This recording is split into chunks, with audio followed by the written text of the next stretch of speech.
Frank Dalton wasn't the kind of man who sought attention. At 72 years old, he lived alone in a quiet, weather-beaten house at the edge of Maple Ridge, a sleepy little town where nothing ever really changed. His wife had passed 5 winters ago, and his days were filled with tinkering in his garage, sipping coffee on the porch, and waving at neighbors who often forgot he was still around. But one rainy Thursday evening, everything changed. Frank was driving his rusted pickup truck back from the hardware store when he spotted a car pulled off on the shoulder of Route 16. Hood up, emergency lights blinking, and a young man in a soaked hoodie trying to wave down traffic.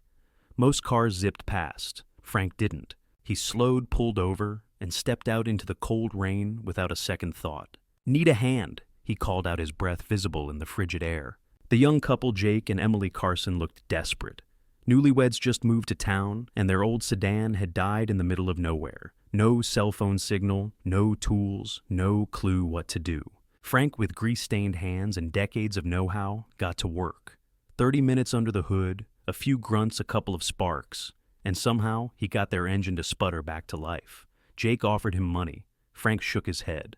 Emily tried to insist he smiled and waved them off. "You kids get home safe. That's all I want," he said, before disappearing into the rain. They drove off. Frank figured that was the end of it. But exactly 1 week later, a sleek cherry-red Corvette Stingray pulled into his driveway. Frank was sanding down an old cabinet on the porch when he heard the engine. He turned confused, then stunned. Jake stepped out dressed in a suit. Emily followed, holding a sealed envelope in her hand. "We didn't forget you, Mr. Dalton," Jake said, handing him the keys. "We came to return the kindness." Frank blinked, speechless. "What is this?" "Open the letter," Emily whispered. His hands trembled as he unfolded the paper. The moment he read the first line, his knees buckled and the envelope slipped from his fingers. Just a week before that red Corvette ever touched Frank Dalton's driveway, things couldn't have looked worse for Jake and Emily Carson. They were driving back from a disastrous job interview in the city. Jake, who had once dreamed of becoming an architect, had been laid off from a contracting company that went under during a merger. Emily was waitressing double shifts at a diner just to keep the lights on in their cramped apartment above a pawn shop. They had poured their last $40 into gas and tolls for Jake's final shot at a stable job. But the interview had been a bust. The position had been filled before he even arrived. No call, no email, just a blank look from the receptionist and a "sorry." There must have been a mix-up. The drive home was quiet, the kind of quiet that starts arguments if either of them speaks. Then came the smoke. Somewhere near Route 16, the old sedan began to rattle, then hiss, then stall. Jake cursed and pulled over, lifting the hood like he had any clue what he was doing. Rain started falling. Emily wrapped her coat tighter, teeth chattering. No signal, no roadside assistance, and every car that passed by either sped up or swerved away. Jake's hands were shaking from the cold, the stress, the shame. He looked over at Emily, who gave him a weak smile, trying to stay strong. But they both knew this was rock bottom. Then came the soft growl of an old truck pulling up behind them. Jake turned around expecting another car to blow past. Instead, a tall, wiry man in a worn flannel shirt and muddy boots stepped out. "You folks need a hand?" he asked. Jake hesitated, unsure, but Emily, desperate, nodded. The man introduced himself. Simply, "Name's Frank. Let's see what we're working with here." For the next half hour, Frank worked in silence. No complaints, no judgment. Just the kind of calm, capable presence that made you feel like maybe things weren't entirely lost. When he got the engine running, it wasn't just the car that came back to life. It was their hope. Jake had tried to offer him money. Emily even offered to Venmo him, but Frank chuckled and shook his head. "Keep your money, just help the next folks who need it. That's how the world works," he said, before climbing back into his truck and disappearing into the storm. Jake and Emily sat in stunned silence as the taillights faded into the night. They didn't know his last name, didn't know where he lived, but they made a decision right then and there they would find him and they would pay that kindness forward in the biggest way they could. Frank Dalton wasn't the kind of man who asked for much from life. His modest cabin sat just outside of Ashford, a sleepy town where folks still waved at each other from porches and news traveled faster than cell service. Frank had lived there for over 3 decades, tucked behind the pine trees with nothing but a loyal old dog named Rusty and a wood-burning stove to keep him company. He spent most days tending to his garden, repairing tools for neighbors, or volunteering at the local VFW hall. Everyone in town knew Frank, but only on the surface. They knew he was polite, quiet, the guy who helped clear fallen trees after storms or fixed broken fences for free. But they didn't know much else. He never talked about his past. If you asked, he'd just shrug and say, "I've lived a full life. I'm just enjoying the quiet now." But there was more to him. Hidden in a dusty chest beneath his bed were pieces of a man nobody ever saw.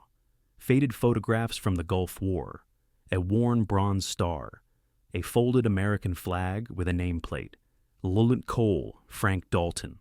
Letters from a wife who had passed 15 years ago. A son he hadn't spoken to in nearly a decade. And scars not just the kind that marked skin. Frank had lost a lot. A career, a family, friends who never made it home. Maybe that's why he helped strangers on the side of the road. Maybe it made him feel closer to the version of himself. He used to be the man who always showed up when someone needed saving. But he never did it for thanks. And he sure didn't expect anyone to come looking for him. So, when Frank opened his door a week later and saw a brand new sports car sitting in his dirt driveway with two familiar young faces stepping out holding a title and keys, he wasn't just surprised. He was speechless, because for the first time in years, someone had shown up for him. Frank was out back splitting wood when he heard tires crunching on the gravel driveway. He wiped the sweat from his brow and peeked around the corner of the house, and what he saw made him freeze. It was them, the young couple from the highway. But they weren't standing next to their beat-up sedan anymore. No, this time it was a sleek black sports car polished to a mirror, shine with the engine purring like a cat ready to leap. Frank slowly walked toward them, brow furrowed, hands still dusty with sawdust. "Afternoon," he said cautiously, unsure if maybe he was dreaming. The young man, David, stepped forward with a grin. "Mr. Dalton, we came back. We needed to." His wife, Emily, beamed as she held out a crisp white envelope. "We couldn't stop thinking about what you did for us. You didn't even know us, but you didn't hesitate." Frank blinked. "Well, that's just what folks do. You needed help." David shook his head. "No, sir. People don't do that anymore. Not like you did. You gave us more than a jump start. You reminded us what goodness looks like. And we realized something. We're not just lucky, we're blessed. And we wanted to bless someone else." Frank looked down as David extended a set of keys resting atop the envelope. "What's this?" Frank asked, almost afraid to touch them. "The car's yours," Emily said softly. "Title's in the envelope. We bought it yesterday. Clean paid in full. It's not much compared to what you probably deserve. But we wanted you to know we didn't forget." Frank stared at the car, stunned. His old pickup barely started on cold mornings. But this was something else entirely. "I can't take that," he murmured. "I just helped." David stepped closer. "You didn't just fix a car. You changed something in us. That kind of kindness. It sticks. You planted something. Now, let us pay it forward to you." For a long moment, Frank said nothing. Then slowly his fingers curled around the keys. And for the first time in years, he felt something crack open in his chest. Something warm. Not pride, not surprise. Gratitude. Later that evening, long after the couple had driven off, Frank sat alone at his kitchen table, the envelope still unopened beside the keys. The old house was quiet save for the ticking of a wall clock and the creak of wood settling. Outside, the sky had faded into a dusky orange, casting long shadows across the floor. With a deep breath, he finally opened the envelope. Inside wasn't just the car's title. There was a letter, a handwritten one, neat cursive ink slightly smudged in places as if written in a rush, or through tears. Frank unfolded it carefully. The top read, "To the man who reminded my son what it means to be a man." He paused, heart-skipping. "Dear Mr. Dalton, my name is Charles Walker. I don't believe we've met, but I feel like I know you. My son David told me everything. He told me about your quiet strength, your decency, and how a stranger on the side of the road gave him more than roadside help. You gave him direction. I'm writing this from a hospital bed in St. Louis Stage 4. The doctors told me I have weeks, maybe less, and I've made peace with that.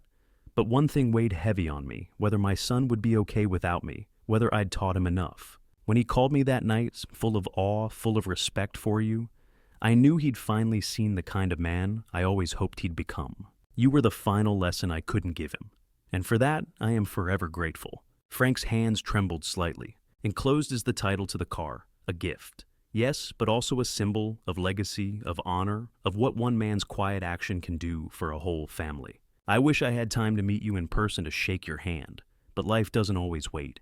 Please accept our thanks, and this car not as charity, but as a bridge from a father to his son, from a stranger to a stranger. You reminded him that good men still exist. With all my heart, Charles Walker. Frank set the letter down, eyes stinging with tears he hadn't let fall in years. He leaned back in his chair, staring at the fading sky through the window, and for the first time in a long while, he didn't feel so alone in the world. The days after the letter arrived felt like a blur to Frank. He could barely remember his routine, his old life of solitude, the rhythm of his mornings.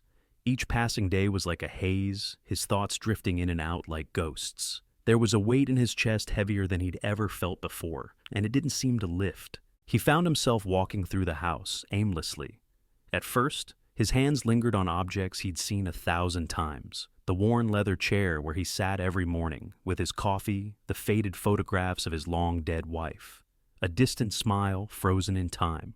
He touched them all as if to make sure they were real, that they hadn't vanished. But everything felt distant now, even the things that used to bring him comfort, like the rhythm of the train tracks he could hear from his porch, or the smell of fresh earth in the spring, seemed to slip through his fingers.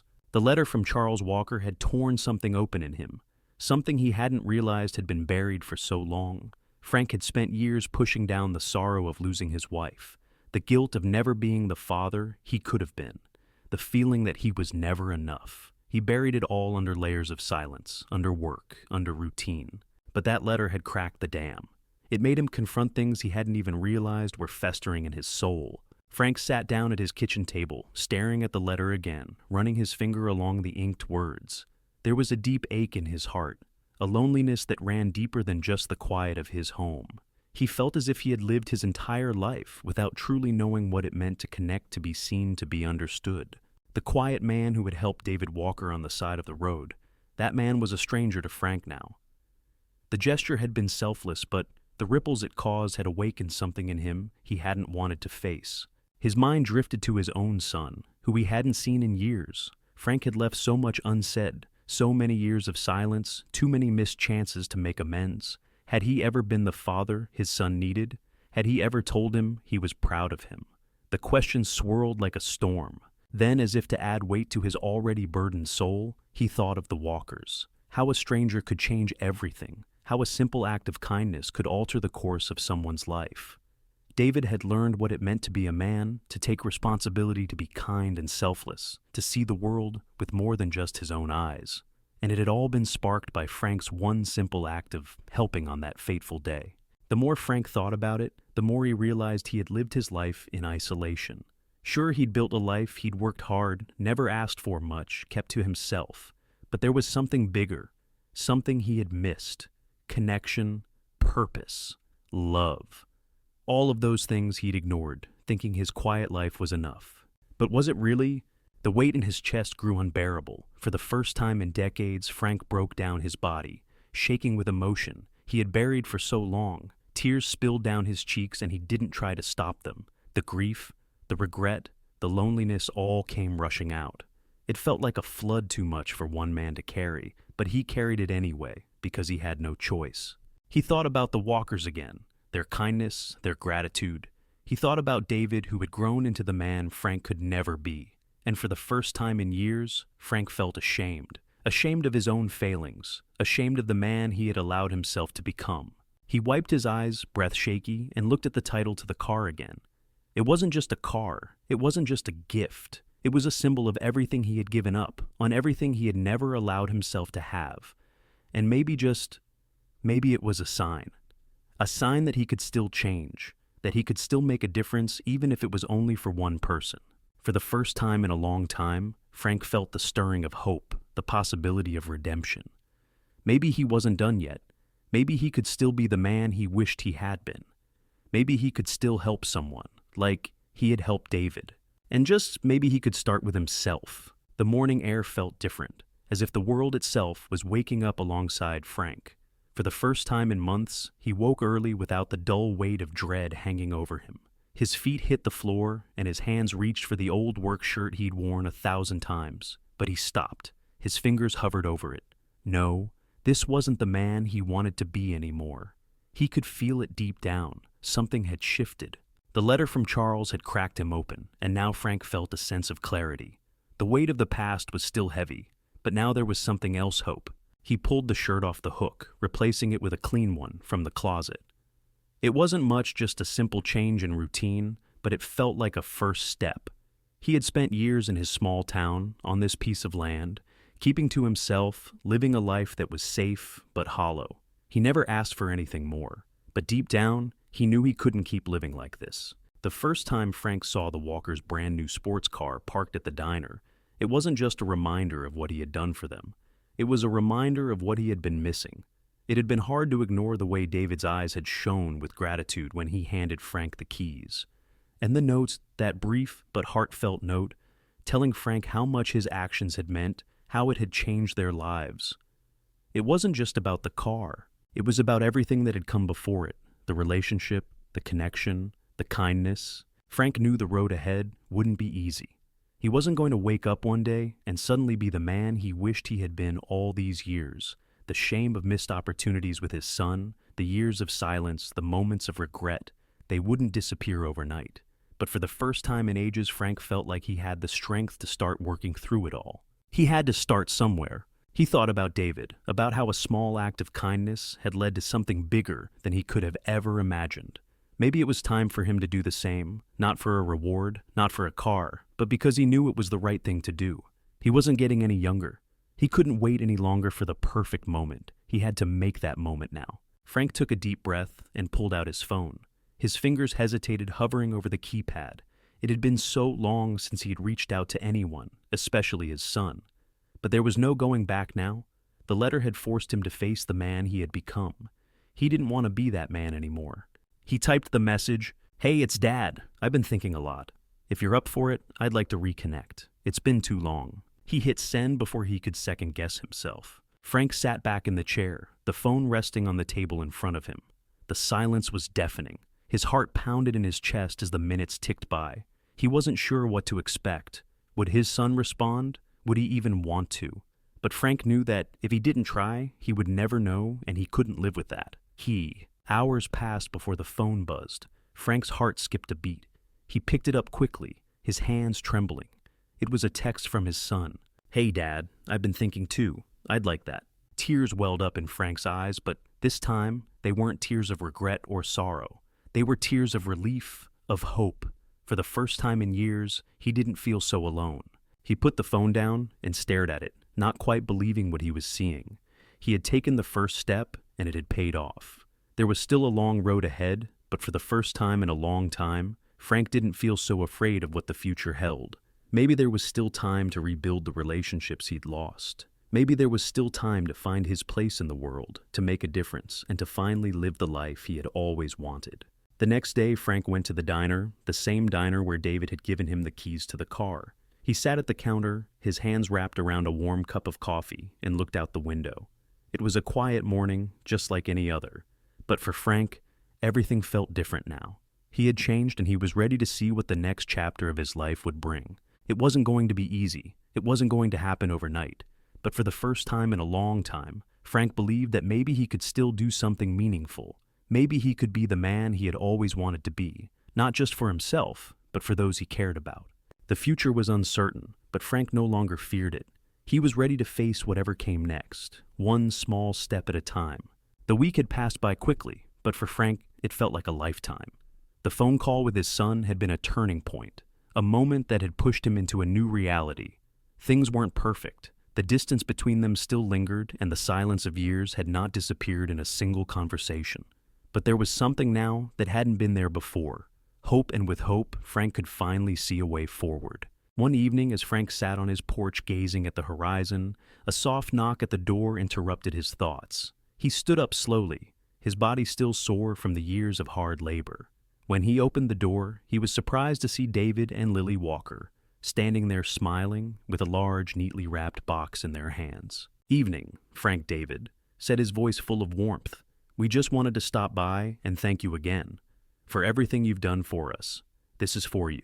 Frank blinked in disbelief. He had never expected anything in return. The kind of man Frank had become self-reliant, proud, had always believed that helping others was its own reward.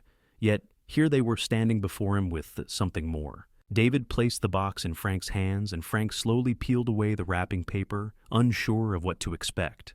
Inside, nestled carefully in soft tissue paper, was a small wooden box, simple yet elegant.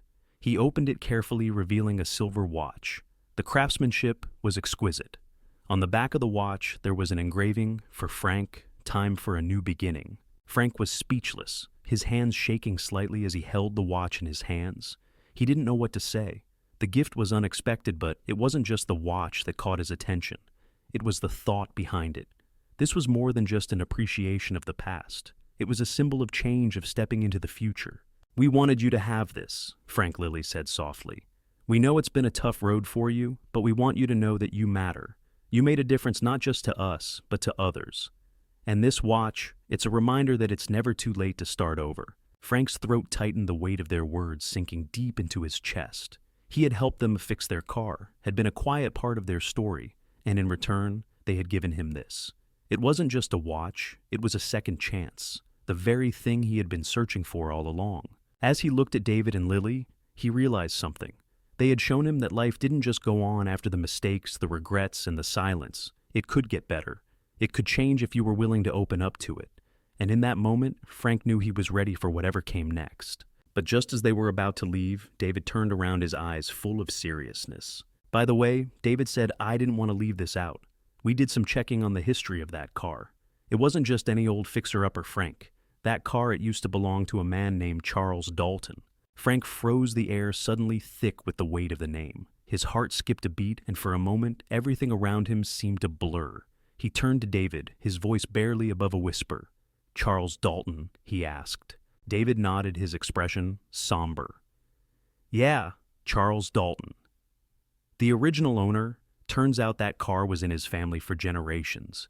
And well, it seems like that car in its own way was passed on to you. I thought you should know." Frank felt his breath catch in his throat. The name Charles Dalton had been a name from his past, a name he hadn't heard in decades. His mind raced, memories flashing before his eyes. Charles had been his older brother, the one who had always been there, the one who had sacrificed everything so that Frank could go on to live a quieter life. But Frank had never fully appreciated the sacrifices Charles had made until now. And with that, it hit him. That car, the gift that had started, everything had somehow brought him full circle. It was never about the car itself. It was about the people, the memories, the connections that carried on through time. Even after they were gone, Charles Dalton had left a mark on Frank's life, one that Frank had never truly understood until this very moment. David and Lily left, leaving Frank standing on the porch, his thoughts swirling like a storm inside his mind. The watch on his wrist felt heavier now, as if it carried the weight of all the years he had wasted. But it also felt like a promise that time wasn't over yet. He had time to make things right, time to rebuild relationships, time to live the life he had always meant to live, even if it took him years to get there. Frank's eyes lifted to the horizon once again, but this time he didn't see the same emptiness. He saw the beginning of something new. Maybe it wasn't going to be easy, maybe it would take time, but for the first time in a long while, Frank was ready to face it all, no matter what. The road ahead was still uncertain, but one thing was clear. Frank Dalton was no longer afraid to walk it. Frank Dalton's journey is more than just a story about an elderly man helping a young couple fix their car. It's a story about redemption, the passing of time, and the power of human connection. At its heart, this narrative shows us that it's never too late to change, to rebuild relationships, or to find a new sense of purpose. The story reminds us that the small, seemingly insignificant acts of kindness can have far-reaching consequences. Frank's decision to help David and Lily wasn't about recognition or reward, but his quiet gesture ended up altering the course of his life. His willingness to step out of his comfort zone, to assist others in their time of need, ultimately leads him on a path toward healing and reconnection. It also highlights the importance of legacy.